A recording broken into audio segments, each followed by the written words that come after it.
Oh, no, that's not one. If that's not your screen, whose screen is it? Oh, it's Julie Hemphill's. Okay, hang on a second. I'm going to stop you sharing. And now let's try again. Share screen. Okay, Bradwin, try. Okay, screen change. Oh, I really started getting into it quite heavily. Around matric, I decided, no, I want to try pursue it full time. And since then, I've been guiding for a number of different companies, Escape to the Wild, Sea Safaris, as well as some on and off things with other companies. But yeah, so I've been lucky. I've had a number of I've had quite a bit of experience in guiding and with birds specifically. So yeah, I thought I'd try maybe share one or two things I've picked up about swifts and swallows. I find they are rather a very interesting but very forgotten about family of birds that we tend to overlook when we out birding, because they are so fast and they are so hard to observe. I don't know, is the screen coming through? Bradwin, I can see your screen. Okay. Sounds good. All right. Okay, that's awesome. So yeah, so I'll be speaking about swallows, swifts, and some martins. Okay, so swifts and swallows are quite famous for their migrations. They've always been known, to migrate. It's quite famous back in the old days. They'd always disappear, and it was quite interesting back in the 17th century. Migration wasn't known, so they'd noticed that the swifts would be there in the spring and in the summer, but then they would disappear in the winter. So it was completely unknown. Now, what's interesting about that is there were a number of different theories that they proposed, and one of them was that they used to think that the birds would actually fly into the water and stay submerged for the winter and then re-emerge once again every summer, similar to how beetles or insects would. But obviously that was wrong. Later on, they found the first evidence of migration was actually from storks, because they'd find sometimes spears and arrowheads in storks from Africa when they later found Africa. So that's quite a useless piece of information, but that's sort of where the migration came from. So how many swift swallows and martins are in this image? So we all know that they just blend into one big blur of anything when you're watching them in the sky, and then they're in these large flocks. But there are a number of little things that we can pick up on to describe a species and put them into their different families. And I think that's one of the most important things for when you're looking at these types of birds, is to just first get them into their families. Once you got them in the families, then it's a process of elimination. So in this, what do we look for? Generally, your swallows tend to have very long forked tails with tail streamers. We always, like we know from the barn swallows, like you can see, have very long tail streamers, very deeply forked tails. The tails of martins tend not to be so forked. Some of them are even square. Then your swift, similar thing. However, they sort of the middle ground where you do have some with deeply forked tails as well. But in general, they come across much shallower, or even as a point when they're closed. Other than that, the wings of the birds, the wings of a swallow tend to be long but quite wide, where your martins are short but also wide, but then your swifts, they look like boomerangs. Very, very long sickle-shaped wings, and that is almost a dead giveaway. Second to that, your swifts, one of the easiest things to do, is it black? It's probably a swift.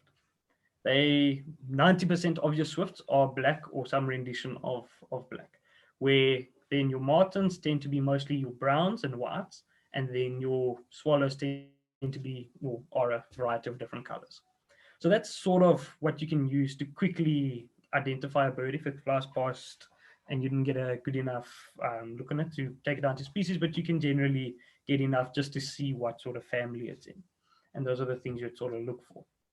So going back to this photo, we can see, looking at this, now looking at the tails and all of that, I'll pull up first, we're going to look at the swallows. So these are your swallows. You can see they got the large tails, long, very long wings, but that tend to also be fairly broad.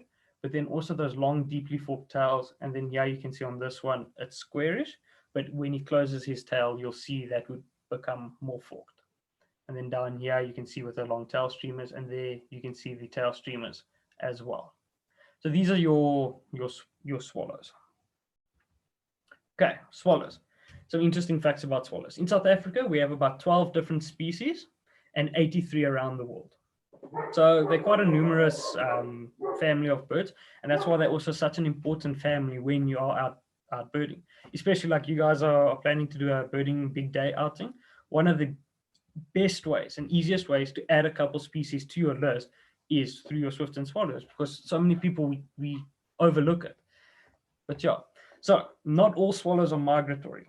We were saying earlier, swallows and swifts famous for being migratory, but that's also, with every rule there's an exception. Taxonomically, their closest relatives are actually the tits and white-eyes. Can you believe it? They don't look anything alike, but taxonomists, that's a whole other story. So average traveling speed of a swallow is between 50 to 65 kilometers an hour. That's pretty fast. And flocks of up to 1.5 million barn swallows have been observed over Tanzania. So you'll notice this during the end of the summer and going into autumn, you start to see much larger flocks of swallows. Now, the reason for that is they are gregarious migrators, which means during the migration season, they come together in flocks and then they migrate together. Even if they separate when they're in the country, they'll come together and then they start to go.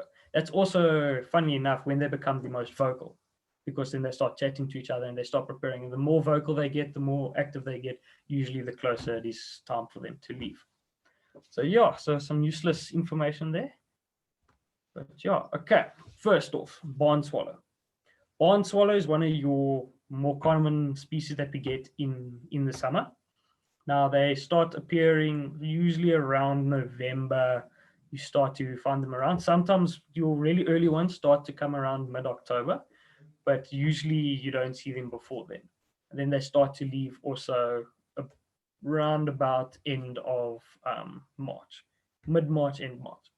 The reason for them leaving so early and arriving so late is because they migrate all the way to the Palearctic. So they migrate all the way into Europe. So they need a bit of a head start.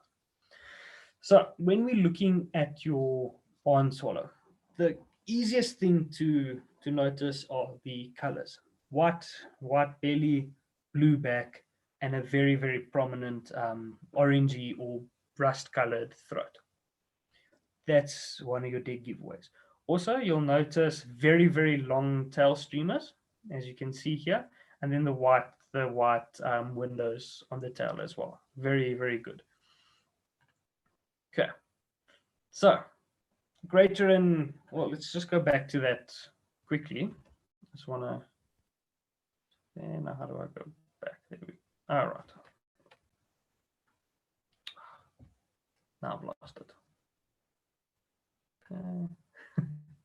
Get back there quickly. All right. One point I wanted to go through that I forgot to mention. So the way they fly. So one of a good indicator. Bradwin, we've lost your screen. We've lost your screen. We've lost your presentation. Okay, give it a second. It should come back now. Yeah, we got you. Thank you. Got me. Okay, sweet. Sorry about that. Okay. So I just wanted to, there I go back again. All right. You can use your arrow to the left. Yeah, there we go. Got it. Okay, so what I wanted to talk about here quickly is the way they fly. Now, the way they fly, it'll catch up now, see?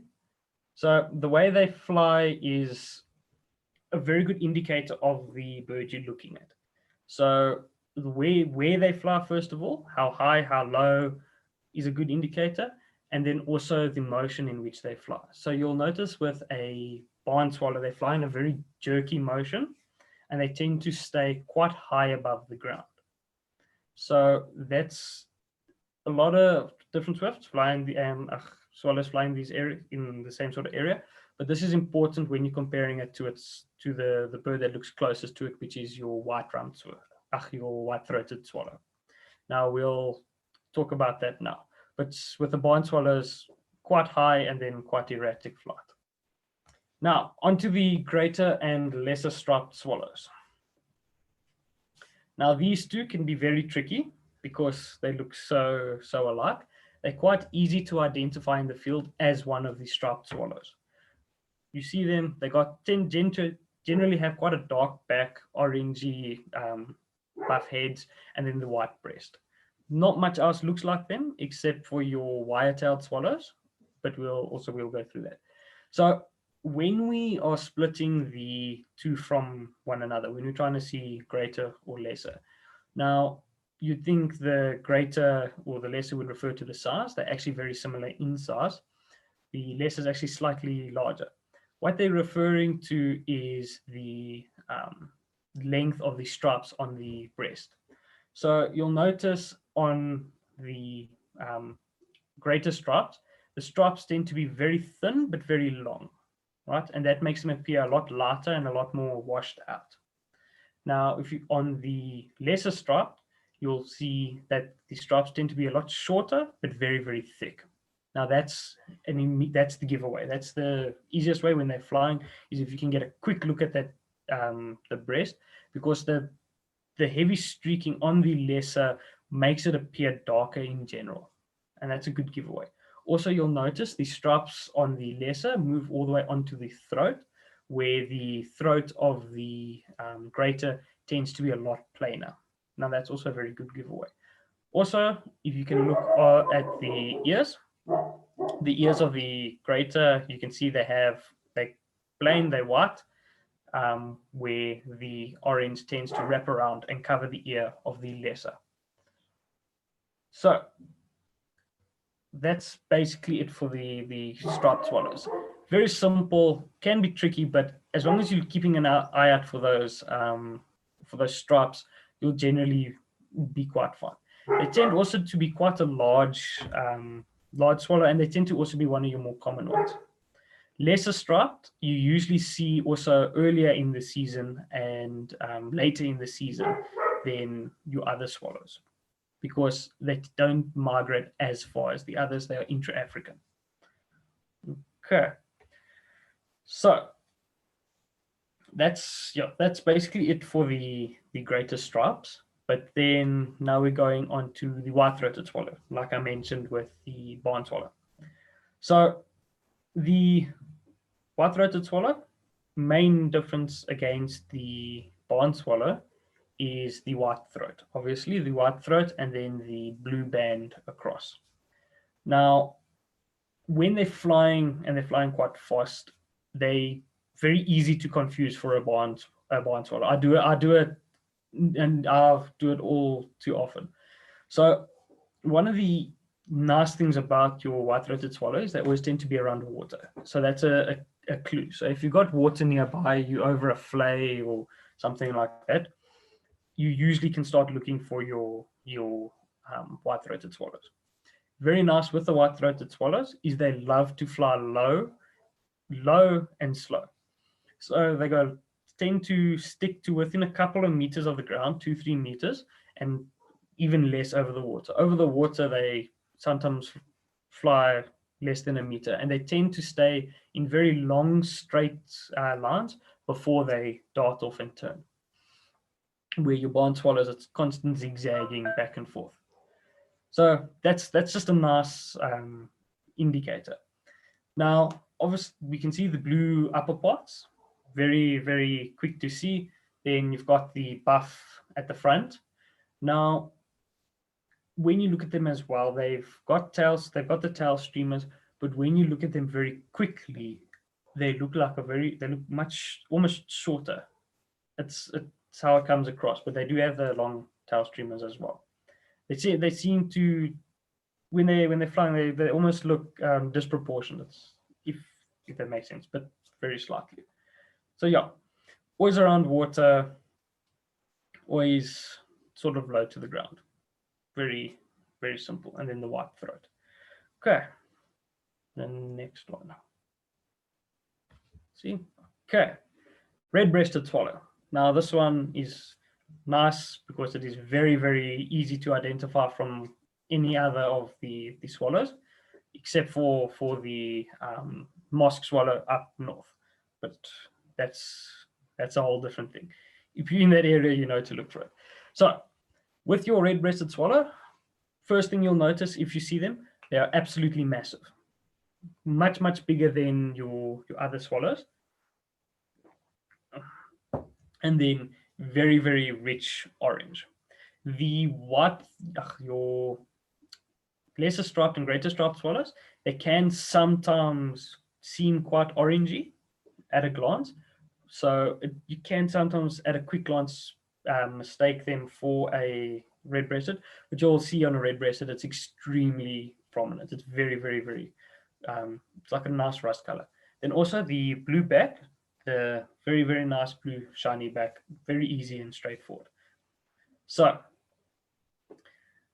now to look at it against a mosque swallow, we're going to look at the wings. You can see the pale wings, but then also the throat. So the throat's the most important. Your mosque swallow has a pale throat. Just want to find it here. Yeah, your mosque swallow has a very pale throat and then very, very white wings, where your red-breasted swallow does also have very pale wings. You can see here, it can be very pale, but it's more of a buff color than your mosque swallow. But what's important is the throat. You can see here the pale wings, but then you can also see it's got the colored throat, so that tells you it's your red-breasted. Okay. Pearl-breasted swallow. This is a very similar story to your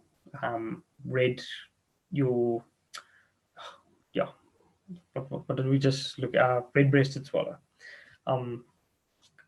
Getting myself tongue-tied here.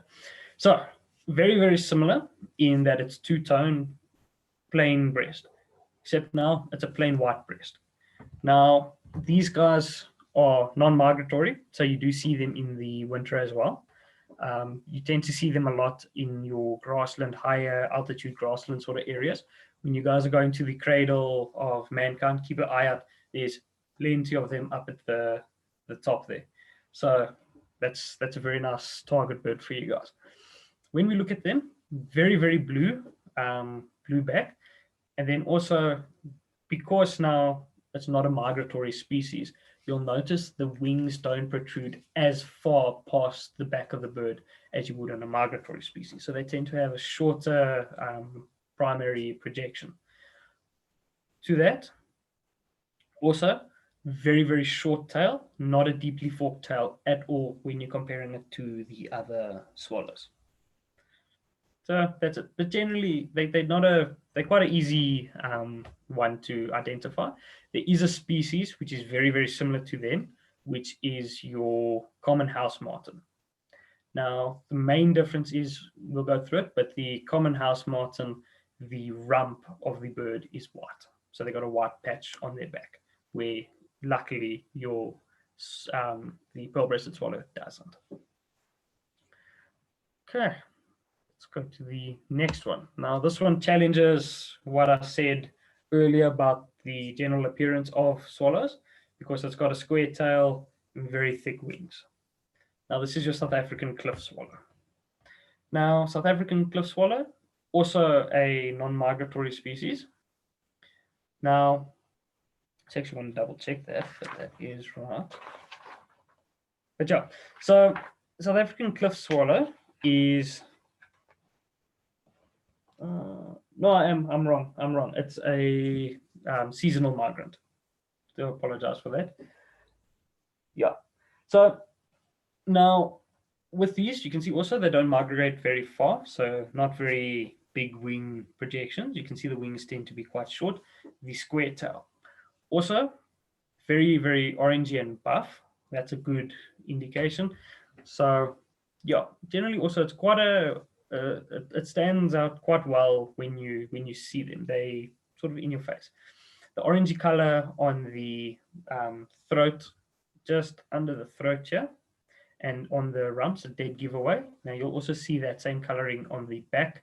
It's got a bluish colored back, and yeah, and then the plain underparts. So these guys are found very often on low bridges, also in the grassland habitats and so on. If you go towards, for example, the Devon area, Devon is an extremely good spot to look for them. They're always under those bridges. So yeah. So what's very nice about this bird is it shows, I'm going to speak about it now as well, but it shows the similarities and the crossover between the martins and the swallows. And I'll explain why that is in a bit. Okay. Now, wire-tailed swallow. We said earlier that the barn swallow and the white-throated swallow, they have one bird that looks quite similar to them. That's your wire-tailed swallow. Now you can see here why. They've got the rufous on the head, the blue back, and the white underneath, the white underparts. Now, with your wild-tailed swallow, if you aren't fortunate enough to see it well enough that you can see the long wires, the giveaway would be the very, very, very orangey cap. And that cap extends from the forehead all the way to the back of the bird, onto the back of his head. It's a very full cap. Where on your white-throated swallow, it's just the front, the forehead, that has that very rusty color. Also, you'll notice there's no bar across the chest. That's also a very good giveaway. Now, these birds are resident in South Africa. You can see here. And yeah, so they're very nice ones. Very, very good bird to look for when you're going up to the Lowveld. So yeah, we don't have many of them in the greater Gauteng area. So generally, when we're birding around Gauteng, it's not something you have to watch out for. The closest known record, I think, was from the Sewerage Farm just outside Pretoria. I'm not sure, the name's slipping me now, but that's the closest record. The second closest is on the Vlaklaagte roadside routes in Bronkhorstspruit. So very, very seldom do they actually come close to Gauteng. But yeah, you usually also find them, like the white-throated swallows, you find them very close to water. Okay. Right, our less common swallows. Now these are the ones we all love to see. So, grey-rumped swallow, extremely, extremely rare vagrant. No, sorry, I'm getting confused. That's red-rumped swallow. Grey-rumped swallow, we get a number of them. You find them in the northeast of South Africa, in the Lowveld, and then also a little bit in Zululand in Natal. Very, very good bird to look for. They got the brownish grayish crown and a blue back. Blue back. They look very similar to your white, to your common house martin, except the back is quite a lot more gray. So yeah, then your blue swallow. Now, funny enough, a blue swallow looks more black than it does blue. You can see in the photo there, it's a very dark bird, uniform in color, found in Mpumalanga and KwaZulu-Natal in your very high montane grassland sort of areas, in the mist belt almost. So that's an unfortunate bird that it's critically endangered. There's a lot of work being done by BirdLife South Africa to try and conserve them. But yeah, so it's a bird that you need to, if you ever go into the areas, you got to sort of make a trip to go and find them. They're not common at all. But when you see, it's a bird on my bucket list. I still haven't seen one, but I'm gonna go for it hopefully soon. So next, mosque swallow. Now we spoke a little bit about that. That's found in the northern regions of the Kruger National Park. It's a very range restricted bird in South Africa because we do get it in South Africa in the Northern Kruger National Park is the southernmost tip of its range. So you don't get them further south than that. And it's just that little corner there by Zimbabwe and South Africa that you do find them. So you can see here the white throat, and then also nice little white legs. But yeah, very, very similar to the red-breasted swallow, but if you look for that throat, you'll be all A for away. They tend to fly quite erratically. But yeah, they don't quote me on this, but in my experience, I found them always tend to hang around in small groups or at least pairs of one or two. Okay, moving on.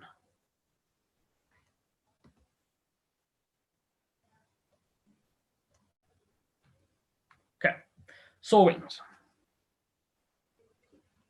Yeah, saw wings. Now, saw wings are also a swallow, part of the same family. Now, these guys are a very, very interesting bird. I quite enjoy them. Interestingly enough, they got the name sawing for the way the feathers on the leading edge of the wing sort of protrude in a bumpy manner, which makes it seem almost like a saw blade. So yeah, now you can see it says recurved barbs on the outer edge of the primary feathers. So there you can see it here as well. You can also get that little bit of almost like a saw. But then also, if you ever catch one, you'll feel on the front, it's very, very bumpy. Now, the saw wings tend to be found more around forested areas down along the coast, and then also up into Mpumalanga, Limpopo. Always near forest edges, very, very, very forked tail. You can't miss it. It's like, don't know how else to put it. Very, very forked tails. There used to be two species, but the eastern and I think it was eastern and southern sawing, or something like that. But they've since been lumped, so you don't need to worry about that. So they're all one species. Now, going to that. Okay, going back to this image from the beginning. How many martins are in the image? So there's the two martins. Now you'll notice that the martins tend to be very, very similar to the swallows. The main difference, or the only real difference you can see, is that tail tends to be a lot squarer and a lot more forked. So in general, they tend to be very, very, very, very close on your swallows. Now, the reason for that is they actually are part of the same family. So your martins and your swallows both fall under the Hirundinidae family or genus. So yeah, it's family. So there's actually not a real difference between them, a set difference. In South Africa, we are fortunate that our martins tend to all be a brownish color. The only one that isn't is your common house martin. So yeah, interestingly enough, 800 to 1,000 blobs of mud make up a single nest on average. And just think about that for a second. They usually bring back one blob of mud to the nest at a time. So can you imagine having to go and build your house one brick at a time, but you got to go fetch your brick every time.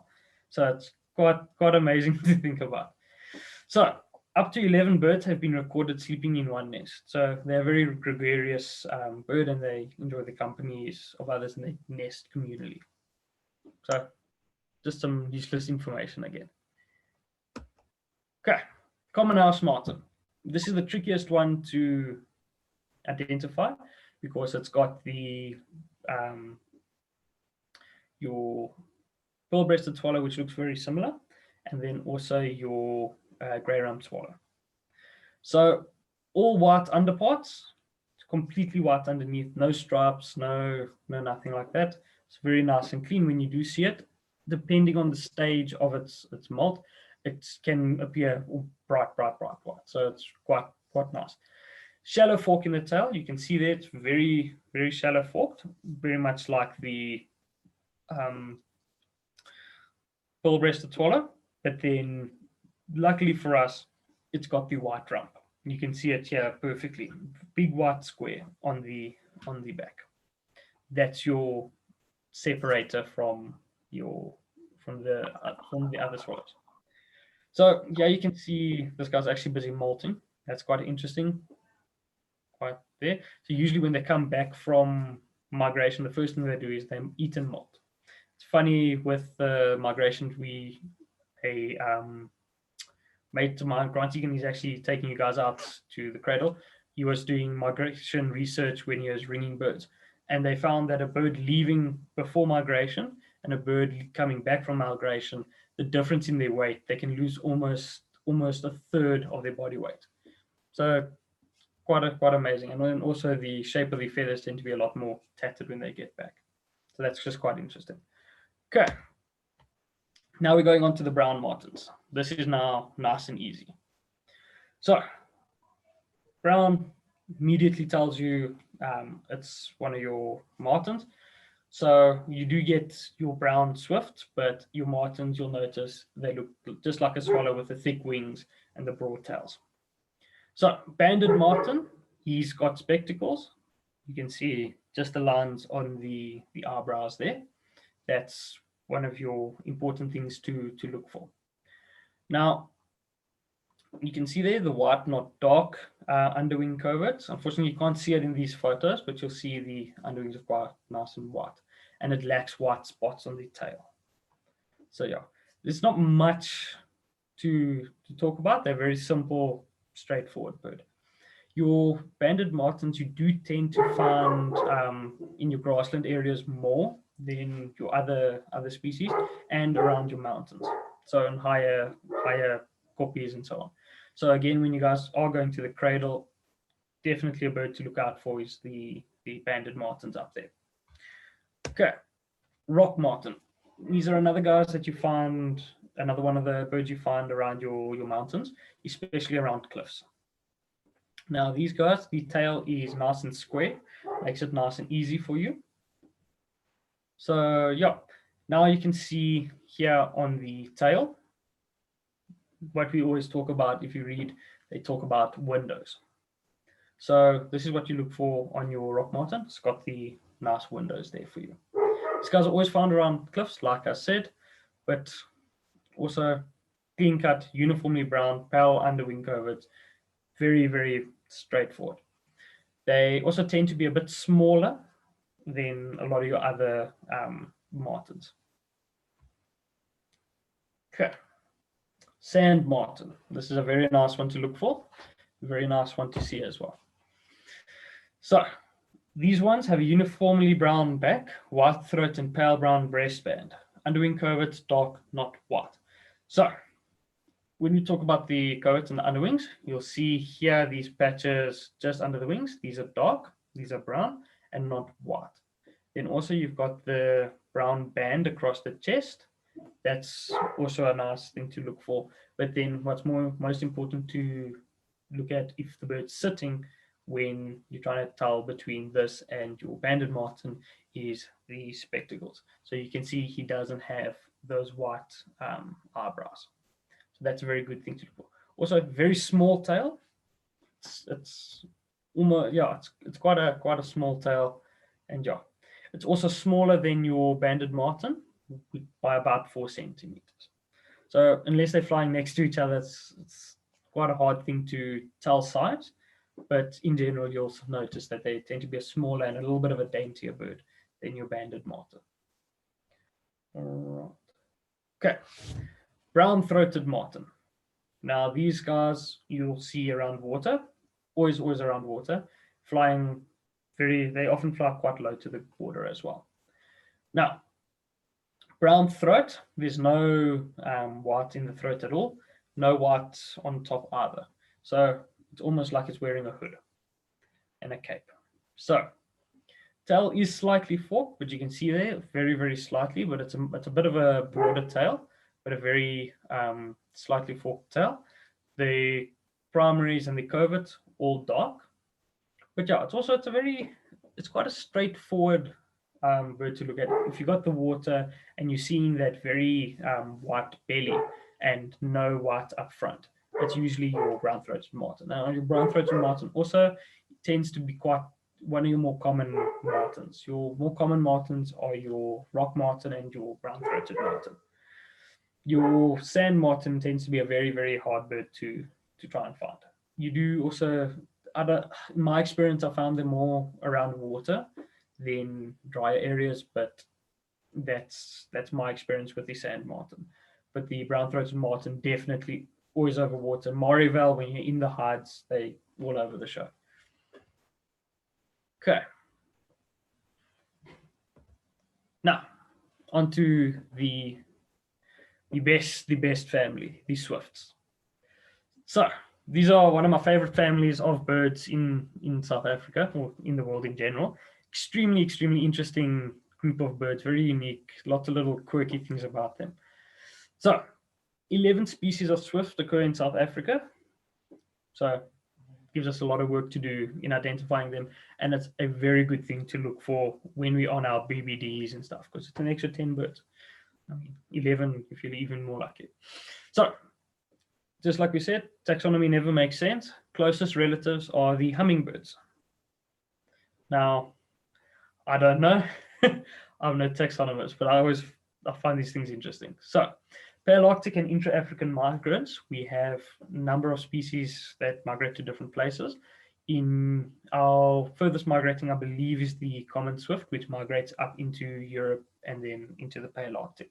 The rest tend to be intra-African, so flying up to the Congo and just before the desert, the Sahara Desert. Yeah.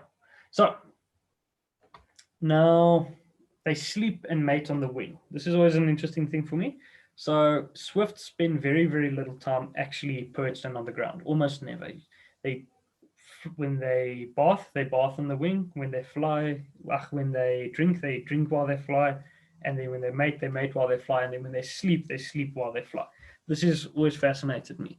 So what they would actually do is they fly up to very high altitudes, and then they start to sleep. And as they sleep, they slowly glide further and further down.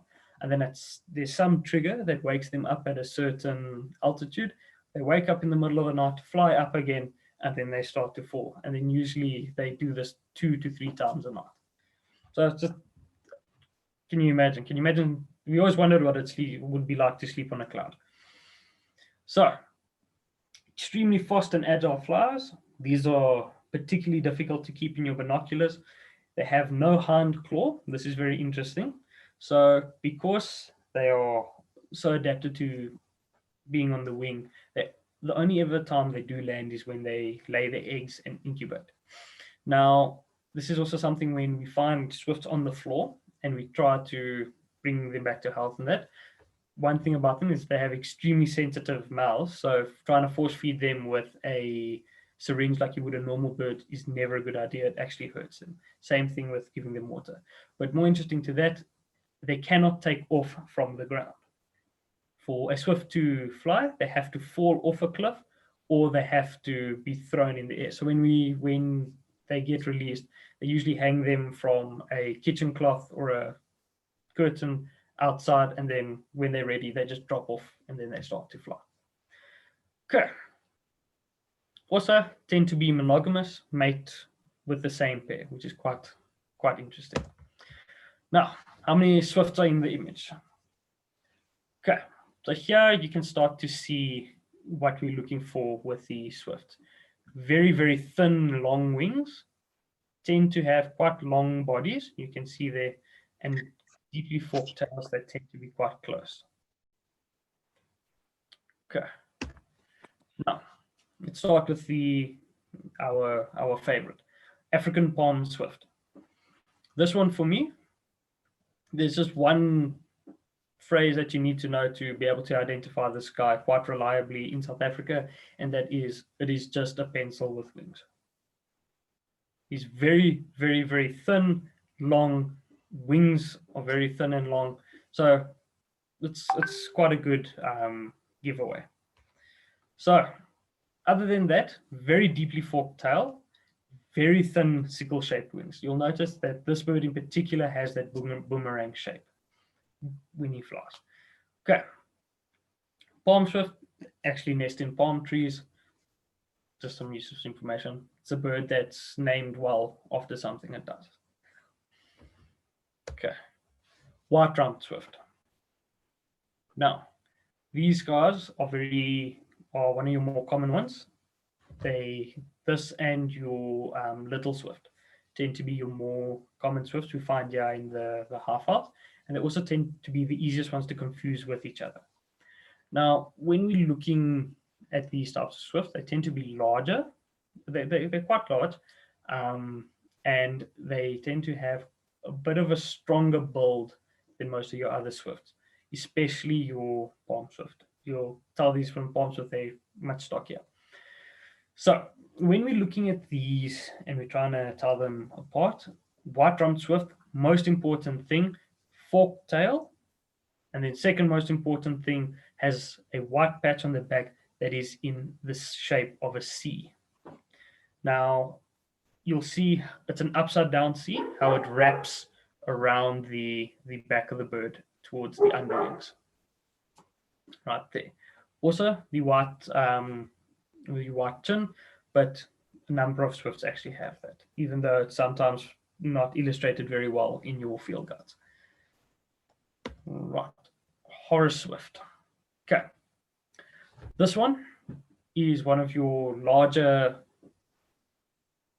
this is one of your larger swifts. Very, very big. Very similar to white rump swift, except the tail is shallow forked instead of deeply forked. Also, if you look at the back isn't that C shape that we would normally see. It's more of a squarish sort of shape. But that tail especially is important. You can see that shallow fork, that's what you'd look for. Similar in size to the white rump swift. So yeah, you can see quite a large bird, 17 centimeters. Okay. Next one, little swift. All right. So little swift, like we said, why we say the tails are so important, you can see the square tail. Now, so there you can see that nice and square tail. Tends to be a smaller bird than the white rumped and the Horace swift. The only thing is, like I said earlier, it's quite hard to tell size when you got a blue background. So it's not a reliable thing unless the birds are flying next to each other. And also, if they're flying in a flock together, they're never flying in the same direction. So it's quite hard to compare them. So stockier in build, they tend to be shorter and look a little bit fatter. The short square tail, very, very important. Big highlighter marks and bold there. So then we look at the white patch on the back. Very square white patch. You'll notice when you see them flying, how these pictures are. It just comes across square. You'll see it. It's unmissable. So that's it. When you actually do see a white rump swift and spend some time, you'll notice the C is quite thin. It comes across quite thin compared to the little swift. And the little swift, you'll see it. It's in your face. So square tail and the white rump. These guys are also the little swifts. They are often around your water towers and stuff with your white rumps. So when you get to a water tower, you can always expect those. To water tower or a bridge, you can expect those. Your Horace swifts tend to be more out in the grassland areas, and they're quite hard to find. You actually got to do some searching. Okay. Now, common and African black swifts. These two are very, very often confused for each other. They are very, very, very difficult to tell apart. These are often a very big headache on BBDs. Now, one of the cheats you could use for it is generally if it's close to a cliff, it's a hilly area, it's 70% chance that it's going to be your African black swift. If you're in the more grassland areas, flatter areas, you got the same odds of it being a common swift. So that's a bit of a nice thing, but I wouldn't rely only on that. So when we're looking at them, your African black swift tends to come across a little bit darker than the common swift.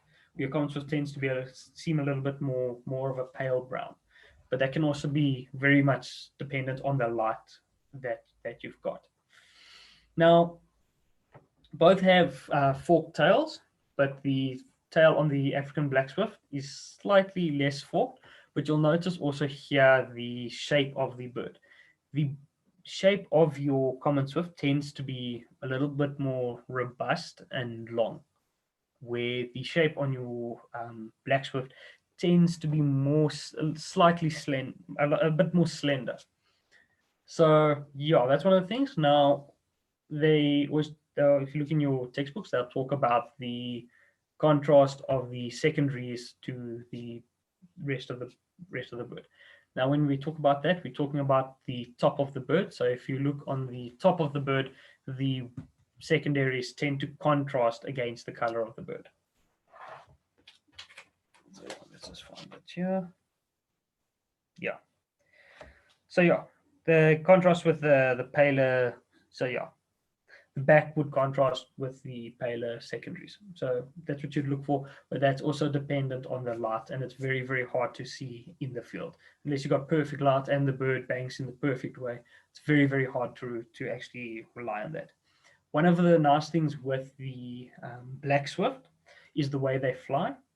They fly very, very erratically, zigzags up and down and around. So they're quite distinctive like that, where the common swift doesn't tend to fly with as much energy. They're not as energetic as the black swift. Also, your black swifts, they tend to be a little more gregarious, where they're in smaller flocks, where your common swifts tend to be in larger flocks. They can be in very, very large flocks, but you also do see them alone more often than you would your black swifts. But yeah, a very nice area to actually go and get familiar with black swift is if you go to the Walter Sisulu Botanical Gardens, where the black eagles are nesting. The African black swifts come there and they nest every year there on the cliffs. Great place to go to spend some time, and you'll get familiar with the way they fly. It's great. You start to notice it. It's very, very cool. It's very energetic. Okay, yeah. Also, the reason, also one of the things we can look at with the black swifts and being close to cliffs, and one of the reasons why it's a bit of a reliable thing, is they breed in South Africa where your common swifts don't. Now, like we said, a swift roosts while it's flying, sleeps while it's flying. So they go further away from cliffs because they don't actually need the cliffs like the black swifts do to nest and breed. So that's sort of why you get them the separation. Right. The easiest of the second easiest swift to identify, other than your palm swift, is your alpine swift. Nice, got some color, got the white breast and the white throat. So that's a nice, easy thing to see. But like we've been seeing with these swifts, that if it's black, it's probably a swift. So you see the white and you think, maybe it's a swallow, maybe it's not. Is it dark? Does it have a black back? It's most likely your swift. Swifts in general, as soon as you see a black bird like that, it's a swift, except for obviously your saw wings, but that's an exception to the rule.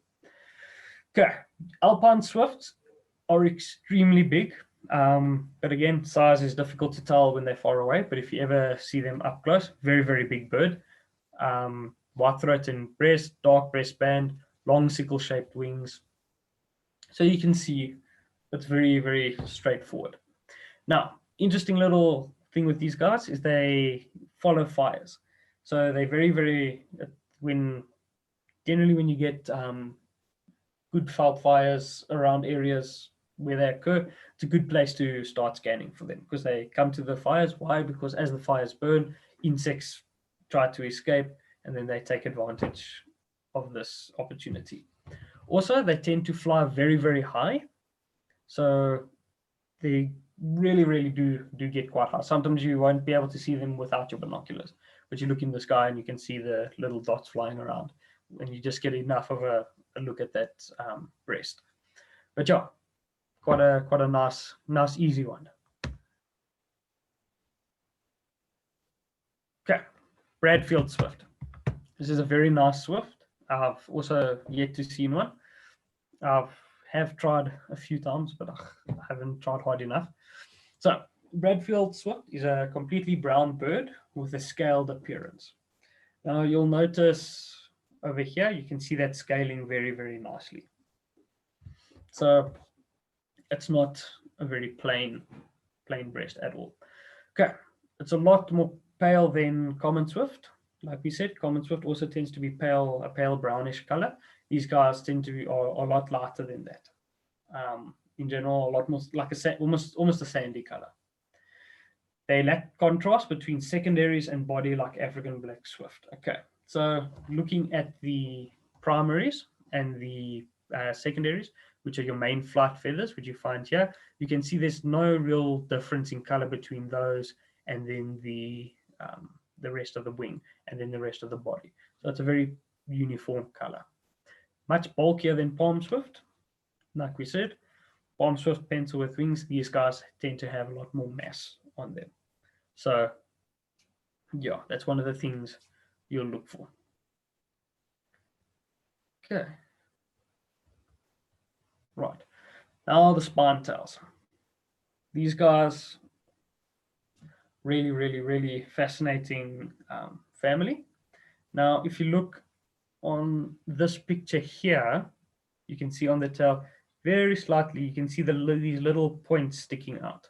And that's actually how they get the name spine tails, is because the spines of the feather actually protrude past and they form like little spikes.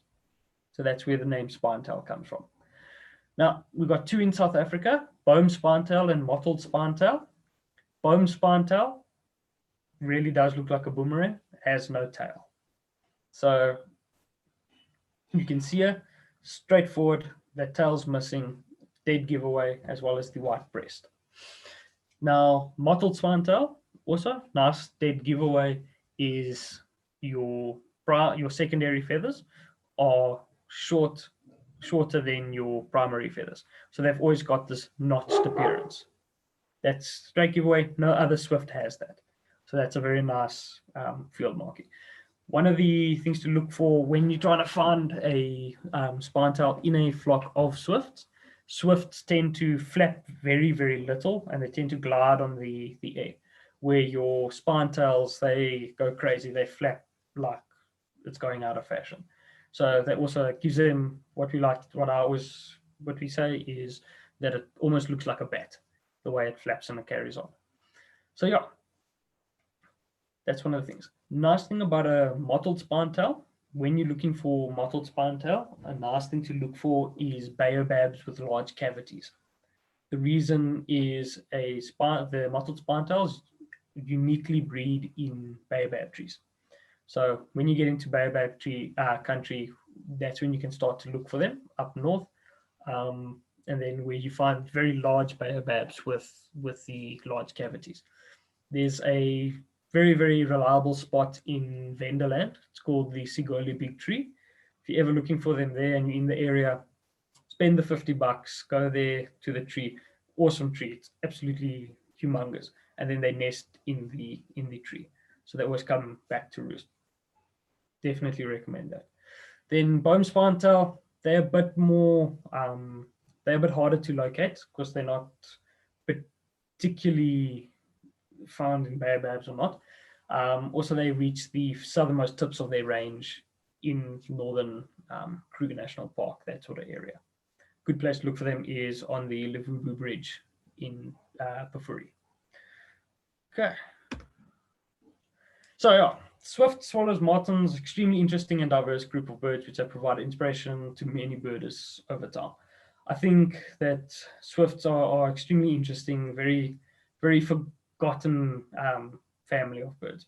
And personally, I quite enjoy that. I like the underdogs.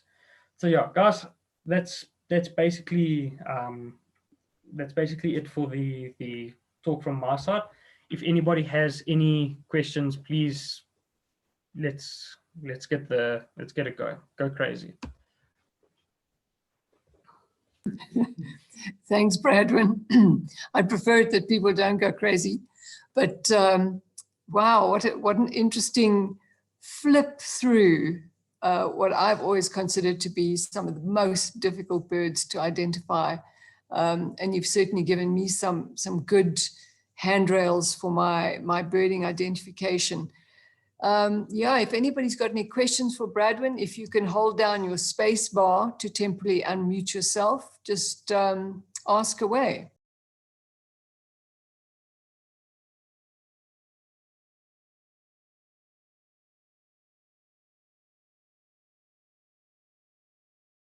Ooh, and there's a deathly silence. Bradwin, perhaps I can ask you then, what is your favorite bird of My these favorite of the species? Yeah, in total, or swifts and swallows? swifts and swallows. Okay. My favorite tends to be the bone spintail. Always enjoy trying to find them because they're never easy. They're always a bit of a challenge, and they're just a very charismatic, interesting bird when you do see them. Do we know where they go, Bradwin? As far as I know, they're sort of an intra-African migrant. Let me double check here actually for you before I lie to you. Of course, right. So yeah, so it is a resident bird for the sub-region. So they don't actually migrate, but they tend to move around quite a lot. So that's why when you do go up to Kruger, a great place to look for them is on the bridge, but it's never a guarantee because they cover very, very large areas, being such they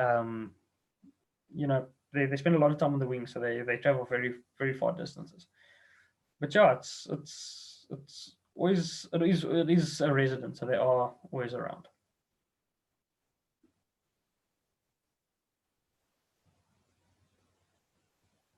I think you're still on mute there.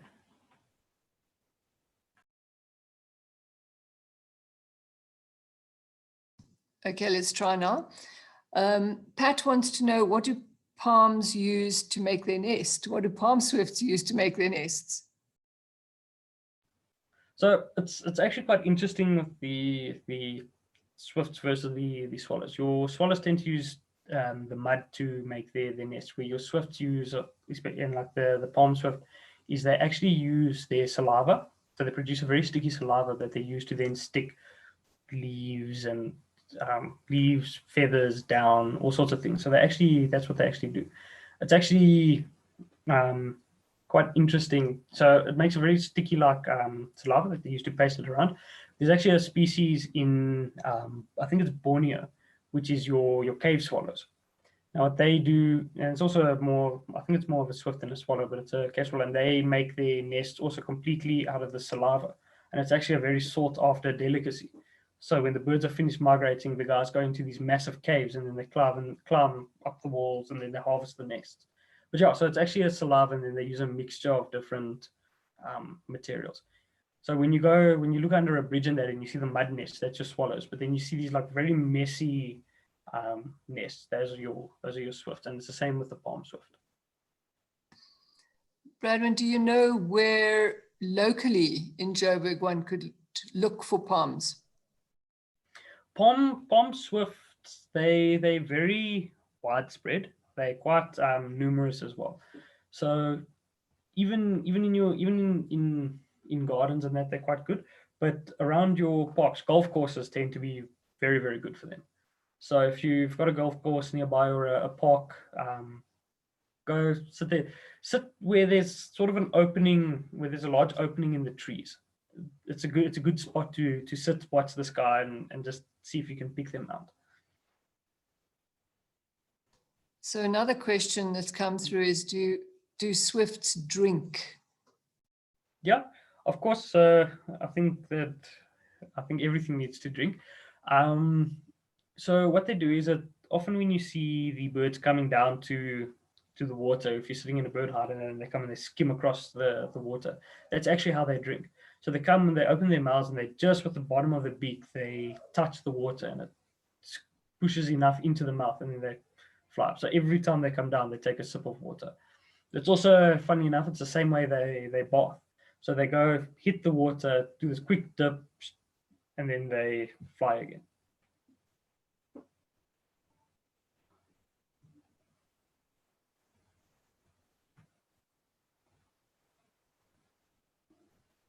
I think, Linda, I think you unmute again.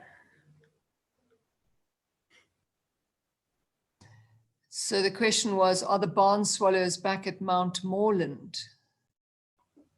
At Mount Moreland. I'll be lying to you if I told you. Marilyn, perhaps you can unmute yourself and tell us where Mount Moreland is. I don't know that I've actually heard of it. Can you hear us? Yes, we can. Mount Moreland is near Mount Edgecombe in Durban, KZN.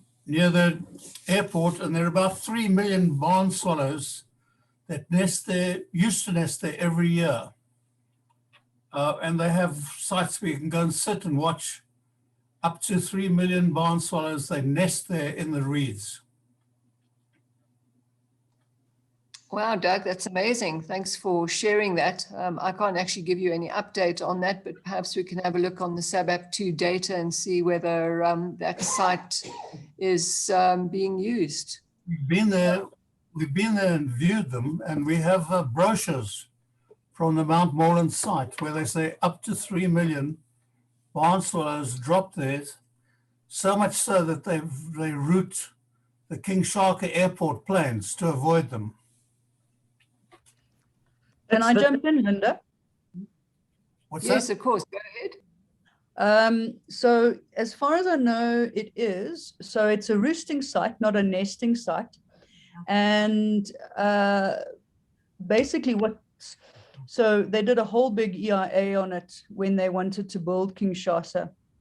And they weren't going to stop building the airport, not for 3 million birds. So what they said is that during the summer months when the swallows are here, they would restrict the flight times of aeroplanes to allow the birds to come in and roost. So they were given times when the birds would come in to roost, and they wouldn't allow flights during that time. So that's how they got around that one. Yeah, it's the most amazing site. Sure, sounds quite interesting. I remember I was speaking to somebody not too long ago about that. I think they are still around. I don't know if they're in such numbers, though, but what I'll actually do some checking up on that, because that's quite interesting. I'd like to find out more about that. Steve Davis should be able to give you some further information. That's awesome. I'll speak to him. Last time we were there, we were told they relocated to a sanctuary near Umhlanga. Very interesting. Very, very interesting. Okay, great. Thank you very much indeed. Does anybody else have any comments or questions? Bradwin, we've got quite a lot of people saying thank you very much for the information, very helpful. Absolutely. We're going to go and work on our IDing skills now. That's awesome. No, good. I hope as long as everybody takes at least one thing away, then I'm quite happy. Okay, well, great stuff. And Bradwin, I thank you so much for your time. And everybody who's online, it was lovely to see you and to hear your voices. I look forward to seeing those of you who are joining us at the Cradle on Sunday. And if not, we'll see you anon. Take care and lots of love, everybody. Bye. Just. Thank you very much, Bradwin. Thank you. Wonderful talk. My pleasure. Thank you, Linda. Thank you, Bradwin. Thanks, Bradwin. Most welcome, everybody. Good night.